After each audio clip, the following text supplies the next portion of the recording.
Ziggy. What's up, Cope?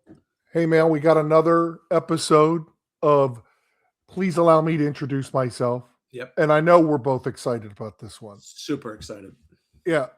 Roe Falcone was a great player at Dickinson, and we'll cover some of her statistics and accomplishments.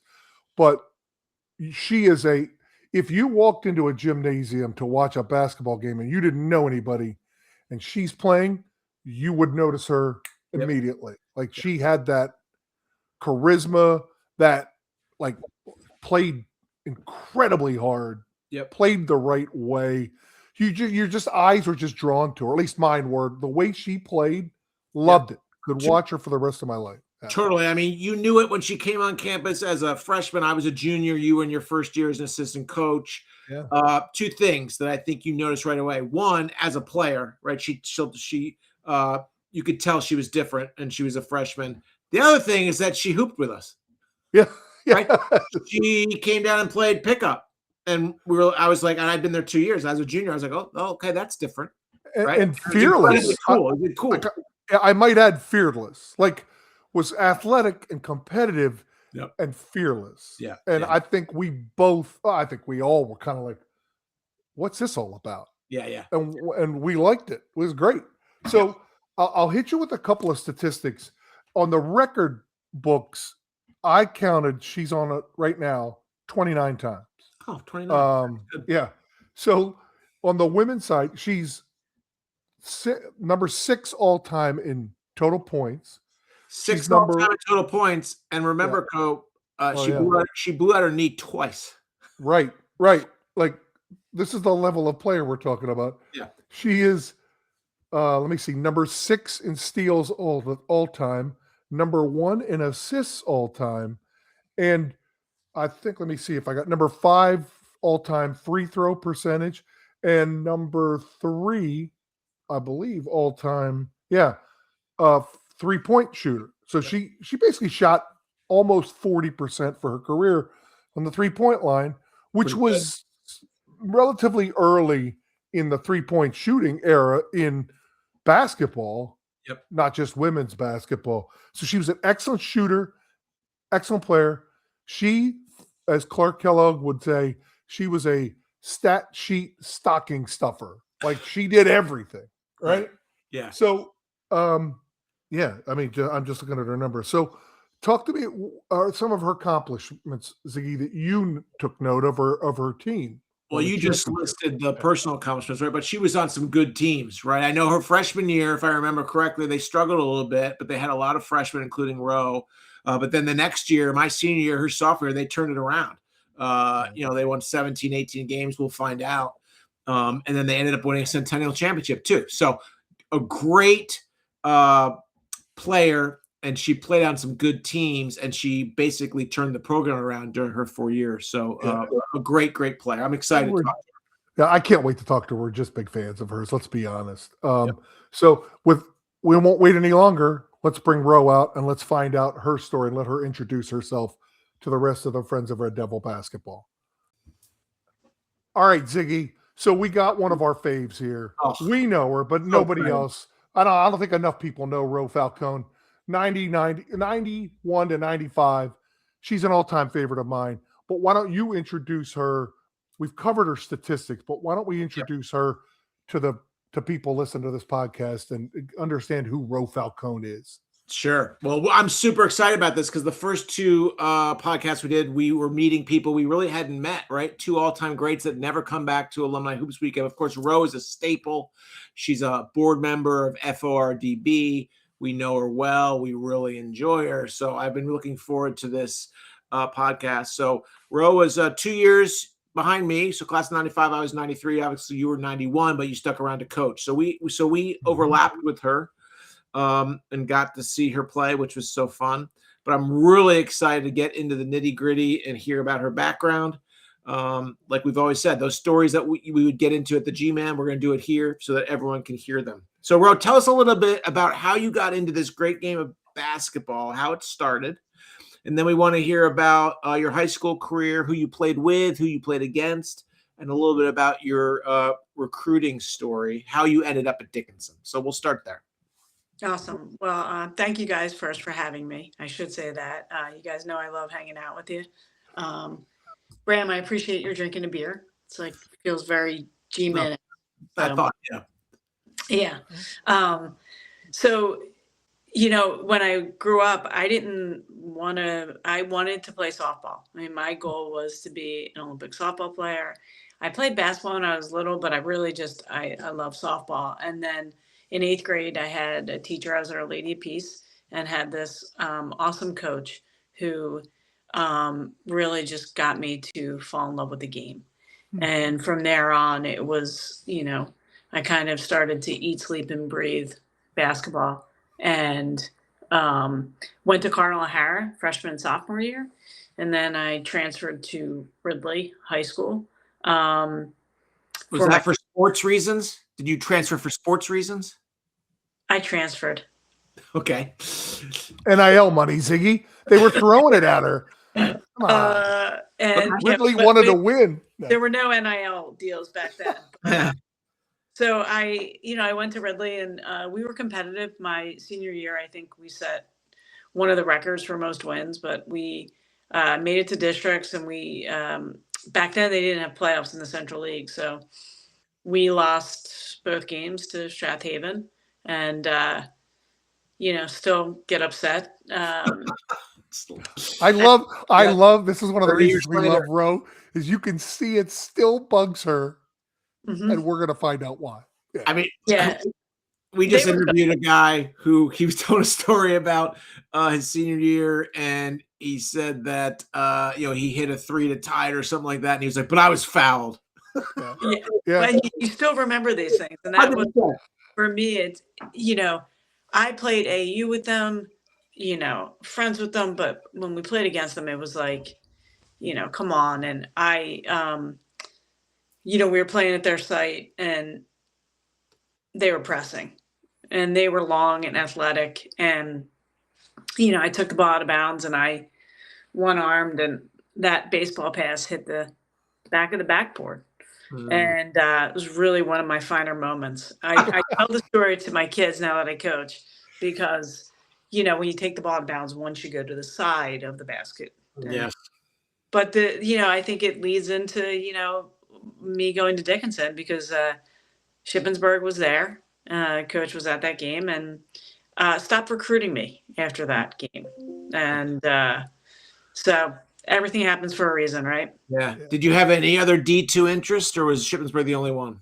It was Ship, and then I went and visited Penn, and the coach I really respected, because she was pretty honest with me and said, "You might play junior year." I wasn't the quickest, back then, and she was pretty honest with me. So Interesting. Okay. a lot of different D3 looks, but I did get a softball scholarship to St. Joe's. Oh, okay. Really? Yeah. So wow. But by that time, you had kind of converted to a basketball love, because you just said softball was your first love. You could have played D1 softball. So explain that journey. yeah, so I I got a scholarship to St. Joe's to play. There was no way of playing basketball, and for I feel like once you get into high school, everyone was like, "You got to pick a sport. You got to pick a sport," and I didn't want to pick a sport. Yeah. I mean, back then there was no professional leagues. What was I had 4 years left, and I wanted to play. So part of it was, going to Dickinson and having the opportunity to play both sports. Oh, that's amazing. Okay. Ro, That's what position did you play in high school in softball? Shortstop. Same thing. That's I figured. I almost guessed. I was gonna say, having watched you play hoop, I was like, gotta be center field or shortstop. Yeah. Shortstop and point guard. So you basically were managing both games. Interesting. Yeah.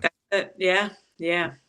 So what? Just out of curiosity, you said you had a coach who sort of flipped the switch for you in some way onto basketball. What, do you remember? Could you point to what it was? You coach now, right?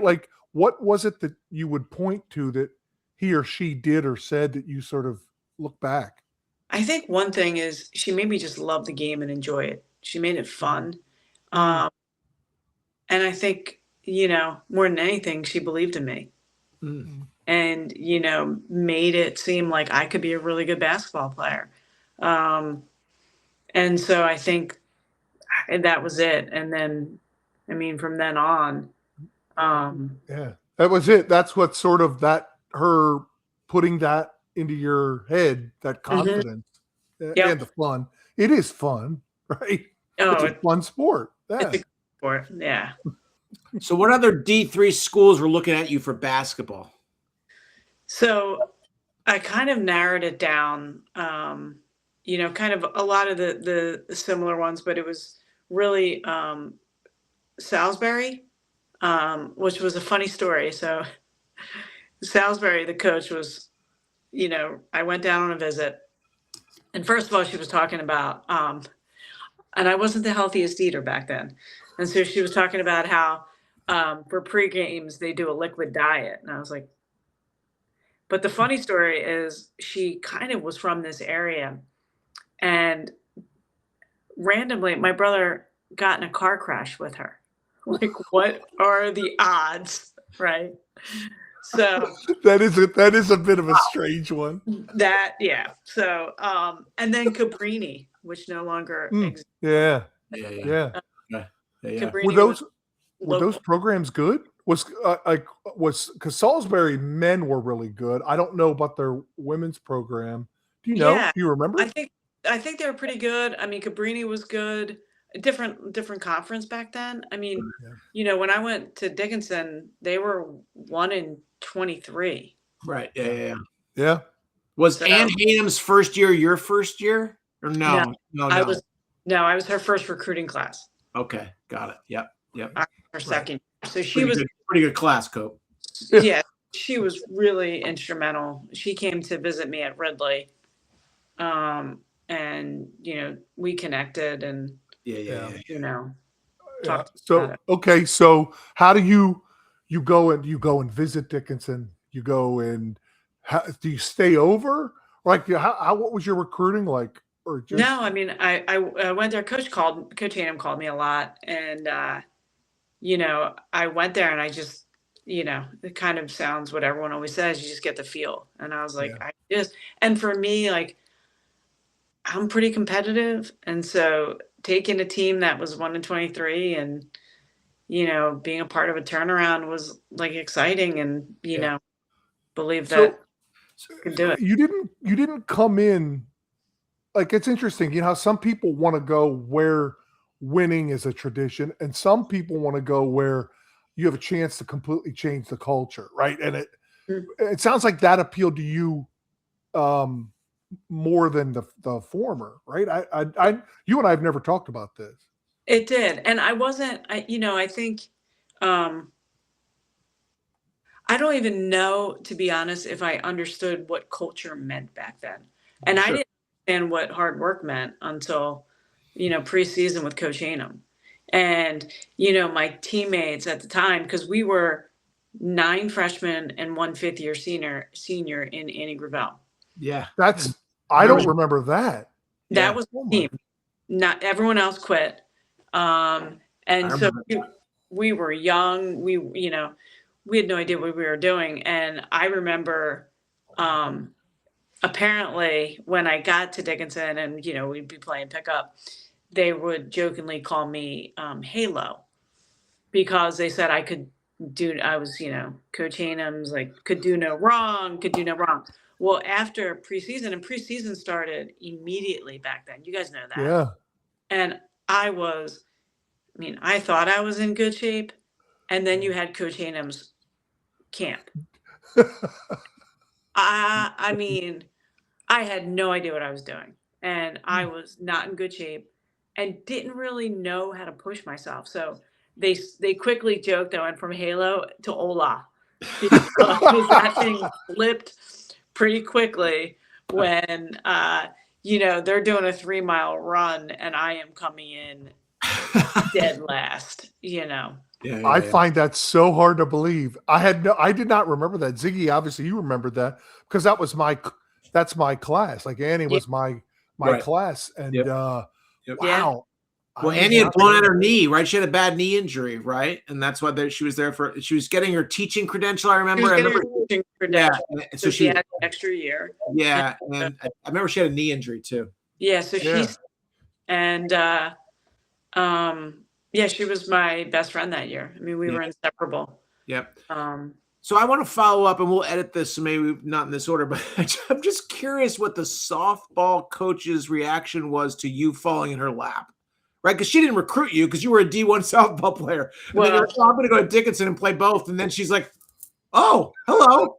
Well, here's a funny story, because it didn't turn out like that my first year. And there was a new coach and was excited, and I became obsessed with wanting to be the best basketball player.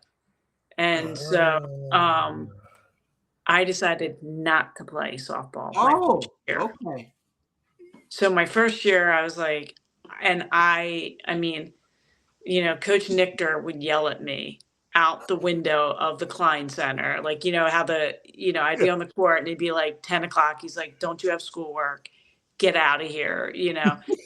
It's just, it was just you and Sheik on the floor at 10 o'clock. Exactly. He was jumping rope. It was, it just became an obsession. And and Andy was great because we'd be playing one-on-one. We'd play racquetball. We played pickup. I played with the guys. Like, it was. Oh, yeah. And it was such a focus. So I didn't play my first year. Okay. And then I played every year since. But I had 4 coaches in the time that I played, because I stayed an extra because I had a few knee injuries. I stayed the extra year at Dickinson, and I coached. But then I had a year of softball. But I had so many different coaches. It was crazy in softball. Yeah, I was thinking about that this morning. Did you blow out your knee twice during your Dickinson career? Yeah, equal opportunity. Did the left? Did the right. My God, what were your stats would have been if you hadn't done that? It's incredible. Oh. So I played softball my sophomore year, and I went in to have surgery, and it was supposed to be a scope, and they came out and they said it was partially torn ACL. So we did this like kind of antiquated surgery where they, stuck a screw in my knee and wrapped my iliotibial band around it, and not really done a lot. And the next year I blew it out against Franklin Marshall after we finally beat them. Yeah. Wow. None of us can prove it, but I don't think any of us think playing on that rubber floor, because you played on the rubber floor. Yeah. Helped. It was horrible. It was horrible. We love the Klein. Love the Klein. That floor, tough. Yeah. You remember the season would end, and you'd like you're not going 2 hours a day, and like after 2 weeks you're like, oh my gosh, I feel like I have 6 more inches of vertical leap. Like, what? Your knees weren't killing you constantly. Oh yeah. So, and we had softball practice in there on that. Yeah, I bet. Yeah. So like second bounce, about that. The ball would just like skip. You get if you didn't catch it on the first bounce, you were in trouble. Remind us about your 4-year path in terms of the team. Obviously, you said your freshman year was a tough year, but obviously by your senior year you were quite good. So just remind our viewers kind of what your win totals were each year, if you can remember roughly. Yeah, roughly we were 8 and 16 my first year. Yeah. Second year 18-8 and made ECACs. Third year, I think 21-5, won the Centennial. Yeah. It was not an automatic bid. Again, I'm still bitter about this. Yeah. So am I. Because it was such a new conference. Is that why? It was a new conference. It was the first year of the Centennial. And so they did not give us an automatic bid. And at that time, 3 starters were out. So I blew my knee out. Kate Bardis blew her knee out, and Catherine Dayton broke her hand. Wow. Yeah, and so, and then senior year did not go as planned. And yeah. But I think 15 and right. Yeah, but that junior year team was good. Yeah. Yeah. Well, we'll have to bring this up with Chin in February. Like, like Roe didn't get to go to the NCAA's after winning Centennial, but you did in '97. Like, we can use this against Chin, don't you think? A little Yeah, bit. oh, absolutely. Absolutely. Yeah. Oh my gosh. So Ro, you basically come in as part of a group that completely turns this program around, right? Like, I mean, it goes full 180. I would think you probably, when you're not irritated about a couple of things that you've already brought up, I would think you kind of take some pride in that. What you and your teammates did, because it's pretty astounding. I do. I think, I mean, I have to give a lot of credit to Coach Anum. I mean, she was intense. She treated it like a Division I program. Yeah. And people either love that or they walked. There was really no in between, right? You either were all in and committed, or you just thought this wasn't for me. Yeah. And so we did have some folks that didn't play. I mean, when we, our year, we had a good group. And then the year after was Goose and Gretchen and Catherine from Montana. And, that was it, that class. And then even, the class after, we had some great additions. Of the 8 other women you came in with, I think you said there were 9 freshmen on your freshman year team. How many stuck it out 4 years? Kate. Gosh, now I think about it. Cindy Porta didn't play 1 year, and then she came back and played. Yeah. Michelle Buttigieg, I think, did the same. Kate might have been the only one that played all 4 years. Okay, interesting. Yeah. Yeah, that's what. Yeah. So. Yeah. You know how hard it is to play. It's hard to play Division III, especially winter sports basketball, in a way that I think like I didn't appreciate at the time, where you can bring in 8 people and by the end of it, 2 are still there, and it's not like it just doesn't fit everybody. And if you're not playing and you're not winning and you don't like the coach or it's just sometimes you kind of understand why people just say, hey, not for me. Meanwhile, you're in an academic, rigorous college, right? And I get it. I completely understand it. And that's why we love having people back. Ziggy, you remember when we came back in 2011, a bunch of people who only played 1 or 2 years came back with us, but they're friends of ours. They played on a team at some point. Yeah, exactly. So, I think when you have that Christmas break together, because it's just you guys, it's the men's team, I mean, the swimmers, but it was really like we hung out with you guys and you're together all the time. Right. And 2-a-days and you're miserable at times because you can't move after 2 days, and you're having every meal together. I think that time just, is a different level. Yeah. No, it's a special time. Okay, so tell us a little about the other part of your Dickinson career, if you had one. I mean, you were in the gym on 10 p.m. on Saturdays, but tell us what you studied and how you were preparing yourself for the rest of your life. Yeah, I majored in psych. I and I feel like I still use that today. And then I did stay an extra year to do my student teaching. Okay. So I graduated in 4. Yes, I graduated in 4. My friends like to make fun of me. I did graduate in 4. But I stayed the extra year. I had, Coach asked me if I wanted to stay on.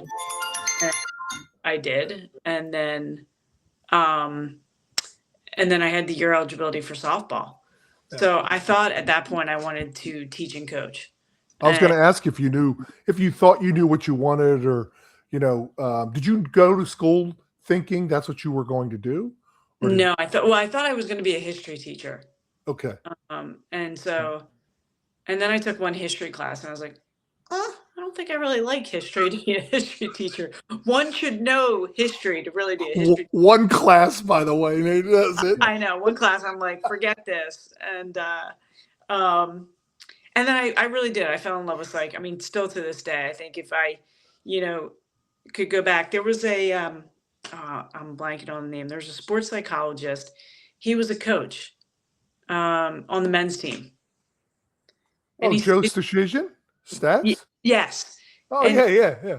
he was really instrumental in helping me overcome both ACL tears because I came back my senior year and I was not in a great place mentally. And he was awesome. And some of the stuff that he tells me, I use with my players today. So it made me really kind of fall in love with psych. And I love the whole sports psychology things as well. Yeah. It's funny. He was an assistant. He came in and Ziggy, you remember my senior year, he started doing like sort of what I would consider mental training prep for games. I found it incredibly helpful. And then I got to coach with him for 2 years, when I stuck around, and I learned so much from him doing that. And I still talk to him multiple times a year. And he's still teaching a lot of these things. So yeah, it's great. Yeah. I didn't realize you had that he was working with you on that. Yeah, I mean, again, I was just struggling because, I was a little bit slower after 2 ACLs and was trying to find, my game again. And he had me watch like highlights and to get the mental of what, I could be and what I was. And I tell my kids that all the time, watch your highlight film before you play, see the positive. I like that. I like that a lot. Yeah. Yeah. So you have to be so you played softball 4th season, your 5th year there. Did you have to take like one class? Like how are you eligible? Yeah, I took a couple classes. Okay. Yeah. I did my student teaching in the fall. Yep. And then I took a couple classes in the spring, Okay. Yeah. Interesting. Yeah. Okay, so you're a psych major, and then what does your post-grad path look like? I mean, I think you've been at the same company for 25 years, right? So maybe talk a little bit about that, how you got there, et cetera. Yeah. So I went to coach. So I went to Widener University to get a master's in education. And they needed a graduate assistant in basketball and softball. And I'm like, I can do this. Widener was close to home. And I look back at that time and I loved the game. I was passionate about the game. And I think I was too ego driven to be a good coach back then. I think I was still struggling with not being a player. And I think I wanted to do well because I wanted to grow myself professionally. And I just, you can look back now and just see like, even now when I coach, it's different. Right. And so I was coaching and I was driven, I wanted to become a head coach. I wanted to go do this, do that. And then I was there for 2 years and I had just started a relationship with my wife I've been with for 28 years. And I was really close with my parents and my family. My niece lived with them and I was, helping out there. And, if you wanted to coach, you'd have to go to, I saw friends of mine in like Ada, Ohio, coaching by themselves. True story, right? Like you had to pick up and go everywhere. And I did not want to do it. So they actually at Widener, they asked if I wanted to coach field hockey and lacrosse. And I kind of was like, I don't know anything about either sport, so I don't think that'll work. And then they had me doing bookkeeping, which if anybody knows me, finance and bookkeeping, not my forte, just to kind of keep me around. And then this company, EDSI, had just started. And true story, I was playing in a women's football league. Again, that competitive gene kept going.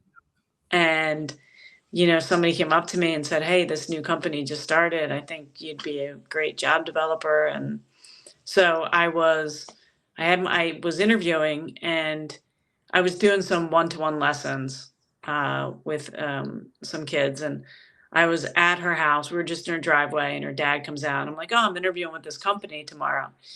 And, I say the name EDSI, and he's like, wait, EDSI? He's like, I'm at US Air. I'm working with EDSI. Who are you interviewing with? And I'm like, oh, this guy, Ray. And he's like, Ray Eyeball? I'm like, yeah. He's like, I'm going to go on the phone and call him right now. That's the way life works. Yeah. And, so 27 years later. Did your brother get in an automobile accident with him? Yeah. That would be weird. Far away. Yeah, so it was kind of meant to be. So did you marry a hoopster? Is your wife a hoopster? Softball player. A softball player. Okay.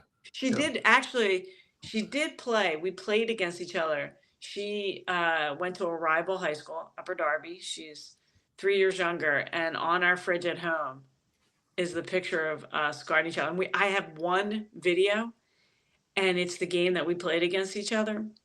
And we both dive for a ball, and she fouls me, and I get up and clap in her face. No. Are you serious? Yeah. Oh, I can't make it. Oh, I yeah. love it. I would really like that clip. She was not, she was not like thrilled to be in my presence because she thought I was a bit cocky. And then when you watch that tape, yeah. Could we add that clip to the end of this podcast, Ro? Would you share that with us? All we need to do is get it in an MP4 version. And that would be phenomenal. That would be phenomenal. Yeah. Talk your wife first, though. Not how you should meet your significant other. Says who? Yeah.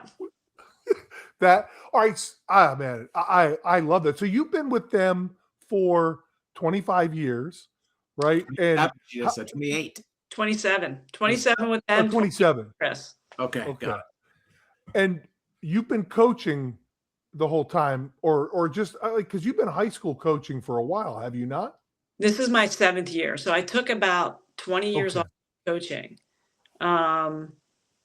And the work I do, I mean, we help people that are less fortunate, find jobs and better their lives. And we were, running a program at Ridley where I graduated from. And, the AD is like, hey, coach, when you gonna come back? And I'm like, I don't have the time. There's no way I travel. There's no way. And, he actually called me and he said, I'm serious. And I was in Hawaii with Chris, my wife. And he's like, seriously, we'd love to have you come and help out. And I'm like, yeah, I definitely need to have that conversation and I'm not going to do it when we're in Hawaii. And so, I talked to her and I was going to volunteer, and, Chris knows me, and she said, we both know what volunteering means, to you.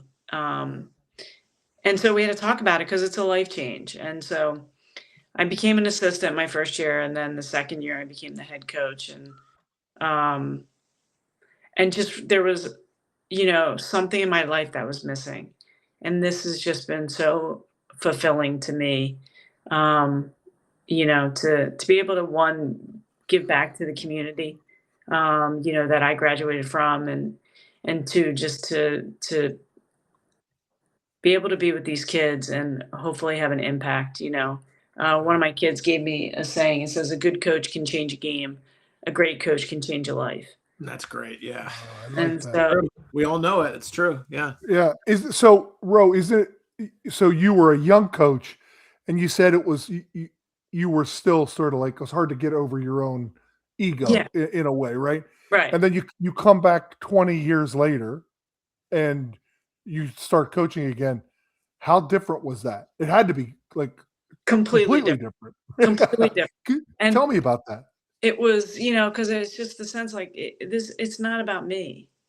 It's about them. It's about their experience. It's about imparting the wisdom that I wish I knew at their age, right?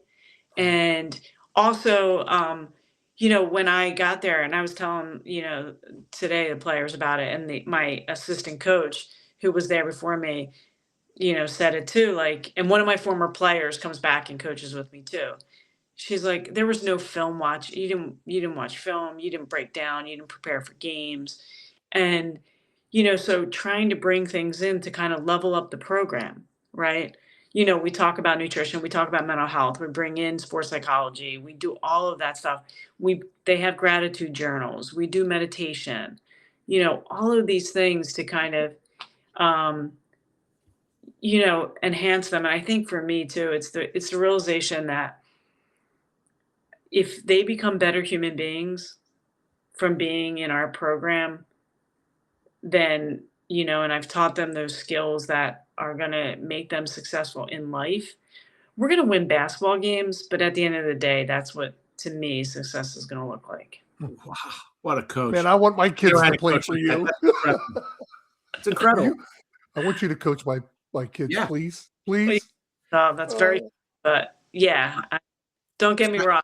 I yell too a little bit. I know. Good, yeah. So I got a question for you. Don't be humble, but for many years you come back to the Klein and you don't walk under a banner that has your name on it. We're changing that, right? Starting in February, you're going to walk into the Klein. There's going to be a banner above you that has your name on it.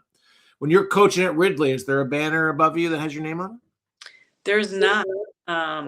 Well, there's one now for coaching. Okay. I did not score 1,000 points. I was only there 2 years. That's true. Yeah. But what I'm proud of now is that we won the Central League Championship in 2020, and it was the first time since 1994. Oh, nice. Good for you. Nice. That banner means tons. Not to me. surprising. Oh, I bet. Yeah, that's a team effort, right? Exactly. Yeah. Good for you. That's great. I love it. I'm going to bring it back to college basketball. Tell me, like, some of the highlights, Ro, you guys, like specific games you remember, games that like you look back with sort of satisfaction or happiness. I mean, I know some losses probably bother you about 8 million times more than any of your wins, but give me a couple of the highlights. Yeah, you mean the double overtime loss to F&M sophomore year? No, when I missed a free throw that could have clinched it. Anyway, well, I think the first time we beat F&M, it was bittersweet because I did tear my ACL in that one. But like getting that win after they just pummeled us freshman year. They had Dina White, who came back and coached, and they had this other girl. They had a 6'5" girl, and then they had another girl who played over in Europe, and so beating them, always the rival with Gettysburg. They were. That was just a great rivalry, and then Ursinus. They had an All-American. And so, obviously winning the championship, though it was really hard for me. I mean, I begged to play with a torn ACL. Mm-hmm. I mean, I'm glad that Julie is much smarter than I don't know why she wouldn't let a 20-year-old play with a torn ACL. How dare she? Jewel, come on. I'm like, I can play. She's like, you can't move laterally. Right. That was really hard. I mean, it was bittersweet. Again, I feel very proud when I walk in that gym and see, the 94 on that banner. But it was hard cutting down that net in street clothes. Yeah. Oh, yeah. I bet. Yep. That's tough. Yeah. Tough. Hang on. I'm just sort of like I'm sitting here going like, that would be hard. It was tough. Yeah. So have you coached any players at Ridley who have gone through the process of being recruited and gone on to play D3 or D1 athletics? And give us that perspective, right? Because you went through that and now you're coaching someone who's going through that. So I'd like to hear some about that. Yeah, I've been fortunate. I've had a lot of great players. My first year, I had a player that transferred in. She was awesome. If you go back and look at her, she was a walking highlight reel. Dakota was just an amazing point guard. So we connected. And,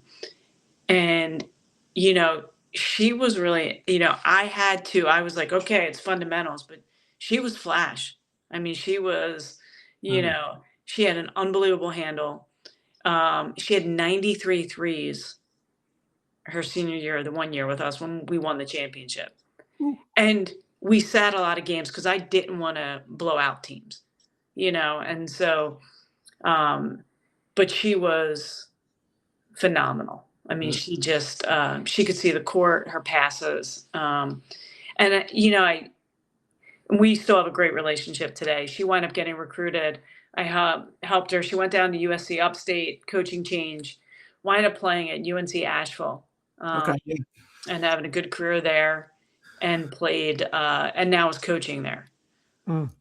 So, Great. but she was definitely someone who I kind of, I was like, she was practicing this one arm pass, this between the leg shuffle pass. And I'm like, I'm like, get fundamental two hands. She's like, Coach, I'm telling you, if I turn the corner and she could pass with both hands, it's going to be there.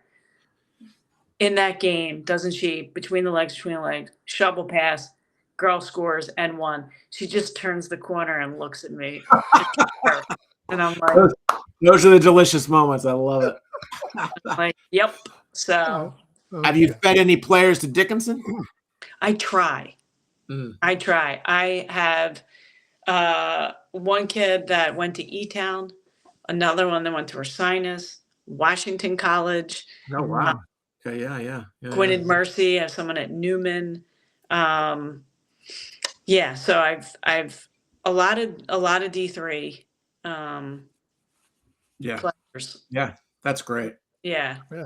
And I try to do whatever I can for them. I have a lot of athletes.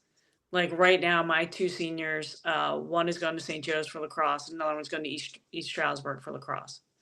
And I tell them, I want you to play a sport in college. I coached an amazing soccer player. She's playing at Seton Hall. She was one of the best athletes I've ever coached. And I've wrote letters of recommendation for her. So I try to be supportive and tell them, because I know, and I'm sure you guys do as well, what playing a sport in college meant to you. And so I try to be really supportive in, if it's not basketball, what sport can I help you? Yeah. Interesting. Yeah. This is water, not vodka. All right, Ro, I got It's your liquid diet. It's your liquid diet. Stop that. I got a big question for you, Ro, and I ask everybody this. So, what experience did you have playing basketball at Dickinson? On the court, in the locker room, just the camaraderie among your teammates that you think best prepared you for your professional life? I think there's two. I think one, just learning to play with different people and being a part of a team, I think is essential, and understanding the different dynamics with team, and when it works, it can be great. And when it doesn't, you see the ill effects on your success. I think for me too, blowing out my knee my junior year was, really hard and soul searching in a lot of ways, because I lost my identity, and didn't know who I was, because I wasn't playing, I wasn't practicing, I wasn't doing anything. And I think overcoming that adversity, and figuring out how to channel, okay, now you're just, instead of being on the court and playing, now you got to focus on your rehab, right? And then dive into that and put everything that you have into that. So I think those are kind of life lessons that have helped me. Yeah. Oh, that's great. Yeah. Hey, Ro, anything, one of the things I know you help out at the college a good bit, and you hear from either from parents saying, hey, liberal arts, I'm not sure, or go to Dickinson, they're not sure what they want to do. And what advice would you give kids that are coming out of Dickinson that have a degree in psychology, right? Or an English major, and you can kind of do anything, right? Yeah. But you know how hard that can be. What do you tell kids or their parents in that spot? Yeah, I mean, I think the first thing is, I really had no clue what I wanted to do. And I think there has to be an openness. I mean, I'm recently, we just hired somebody from Dickinson, and I had a very similar conversation. She didn't know, what she wanted to do. Um, and so I think just be open-minded and realize that the liberal arts education, um, your critical thinking skills, all of those kind of intangibles will help you transition into so many different opportunities and jobs. And if you just apply them, you can almost be industry agnostic. Hmm. I think that's right. Yeah. I think that's a good point. Yep. Yeah. Yeah. I mean, I think I- this point about not knowing what you want to do or not even knowing, I mean, every job I've had since I graduated from Dickinson, I didn't know existed when I was 21. Oh, Right? yeah. Like, I couldn't have told you, oh, I'll be doing that. I didn't know. I knew doctor, lawyer, teacher. That's all I knew. Right. Oh, I joke with like everyone, like it's not like when I was little and nobody ever says, I want to be a workforce development professional. Or nobody even knows what industry I'm in, Right. know. Right. So that's what I would tell them that, Yeah. know. And Well, I think that's great advice, but you know how it is, and you know how it can be difficult, and I just think hearing it from somebody like you means a lot to people because you're so sincere, like and you're so competitive, I think it helps. I think it's good for kids to hear it from people like you. I really do. I mean that. So, no, I appreciate that. And uh, it's so, just the truth. I didn't know what I wanted to do. Yeah. No, who does? Exactly. so Ziggy, what else do we want to bug Ro about? I I mean, mean, this has I been could great. talk hoops with her all Oh, night. I mean, it's not even Bro, fair. you were the first one we put down. We made the list. Like I'm not Yes. blowing smoke. You were the first one we put down. So thank you for this. This has been great. Yeah, it's just awesome to catch up with you guys. I'm looking Yeah. forward to Alumni Hoops Weekend. Can you If make it? a big run in districts, Okay. All right. that's it. So It's always contingent on how good her team is, but Right. That's so fine. We get it. we want Ro, but we don't want her team not to beat. Right. We get conflicted, Ro. It's hard for us. well, this is the latest it's been. Yeah, right. It's latest. late in the year. It is late in the year, so we'd have to make a deep run into districts. I'm not saying, hey, you never know. Right. Understood. Well, At good. least 80% of me hopes we don't see you at it. Right? Appreciate How's that. that? I'm definitely torn, Cope. I'm definitely torn. But Ro, it's so awesome talking to you. Thank you for joining us. Thanks for working through all the technical difficulties that hopefully nobody knows about because this. All right, Ziggy. Roe Falcone, everything I wanted it to be. She does not disappoint. Ever. Yeah. So tell me a couple of your takeaways from your conversation with her. And again, like, look, you and I could talk to her for hours on end. Yeah. And hopefully will in February. So a couple of things that just made me chuckle. One is the backboard story, right? She's got a Shippensburg recruiter in the stands. She makes that mistake, and she's still thinking about it, right? She's still thinking about it. I love that. Yep. And then the second thing she's thinking about, as she noted, is that double overtime loss to F&M. I mean, I just love hearing these stories. It's like Litchfield last time talking about, I hit the three and I should have gotten fouled. I was fouled. Like, only a college athlete can resonate with that, right? And we all resonate with it. And then the last thing I picked up on is when she, look, she's an all-time great. You read the stats, an all-time great, and it was a joy to watch her play, to be honest with you. And yet, when we were talking about her experiences, she said one of the things she remembers is the camaraderie with teammates over winter break, right? And that really is what this experience is all about. And that's why we say to everyone, we don't care if you were on a good team or not. That's not what you're an alum now. You laced them up. You're a member of FORDB. Come back, tell us your stories, and let's have some fun, right? Because it's about the camaraderie. That's exactly right. And, my takeaways from her were, first of all, I love, and she was quoting our buddy Joe Sashishian, to watch your highlight film before you play a game. I don't know if we had highlight films when we played, but we probably should have. And look, anybody that and I hope she sends us this video of her clapping in the face of her future wife. Oh, Oh my God, it's so hilarious. And and to bring up back, I loved her talking about what it's like when over winter break and over Christmas break, and you're together and you're two-a-days and you're tired. We all know what she means. We all remember what that was like. But I like the fact that she talks about coming out of that school with a degree. You can actually be industry agnostic because your critical thinking applies in everything. And I just think it's cool for people. It's good for people to hear that from somebody like her.